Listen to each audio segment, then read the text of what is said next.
আগুন লেগেছে বনে বনে, ওরে ভাই আগুন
রাজধানী কি? বাসকাট না দুবাই? স্কুলে গেছি, ইংরাজি স্যার হেসে বললেন, ইউ ক্যালিডোস্কোপ লিখতে গেলে কে লাগে না কিউ। খেলতে গেছি, ছোট নেওয়ার প্রথম বলেই আউট। আম্পায়ারটা বলল, ওটা বেনিফিট অফ ডাউট। রাত্রির বেলা সেটি লড়াই, গদ্যে এবং পদ্যে। এমন কপাল, লোডশেডিংও হয় না মাঝে মধ্যে। ও আমার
বাতাসে, সাথে সাথে পাখি ডাকে কত শোভা চারিপাশে, আহা কি আনন্দ আকাশে বাতাসে।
আজকে আমাদের যে সন্ধ্যা সাংস্কৃতিক অনুষ্ঠান সেটা শেষ হয়ে গেছে। অ্যাকচুয়ালি প্রবলেমটা যেটা হয়েছিল, আজকে এখানে হঠাৎ করেই সন্ধ্যেবেলা একটু বৃষ্টি এসে গেছিল, প্রচন্ড ঝড় বৃষ্টি উঠেছিল, তো সেই জন্য প্রোগ্রাম তাড়াতাড়ি বন্ধ করে দিতে হয়েছে, যেটার জন্য আমাদের খুব মন খারাপ। কারণ আমরা ভেবেছিলাম লাস্টে একটা সবাই মিলে কিছু করব, সবাই মিলে একটা নাচ করব গোল করে ঘিরে, যেহেতু আজকে লাস্টে এত ঝড় উঠলো আর বৃষ্টি শুরু হয়ে গেল, সেটা হলো না। আর অনেক বাচ্চা আপনারা যখন দেখলেন পারফর্ম করতে এসেছিল, তাদের মানে গার্জিয়ানরাও নিয়ে চলে গেছে, যেহেতু বৃষ্টি পড়ছে, ছোট ছোট ছেলে মেয়েরা পারফর্ম করতে এসেছে, তারা তো ভিজে না যায় অবশ্যই।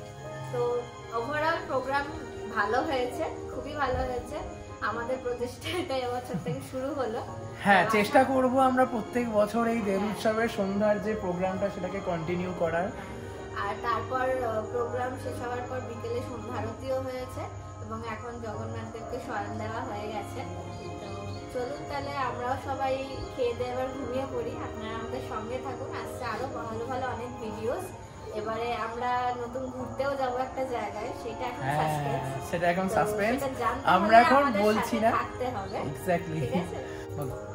নতুন আরো অনেক এক্সাইটিং ভিডিওস আসতে চলেছে, তার জন্য আমাদের সাথে থাকতে হবে এবং আমাদের পাশে থাকতে হবে। চলুন আজকের মতো এই পর্যন্তই, গুড নাইট। দেখা হচ্ছে আবার পরের ব্লগে।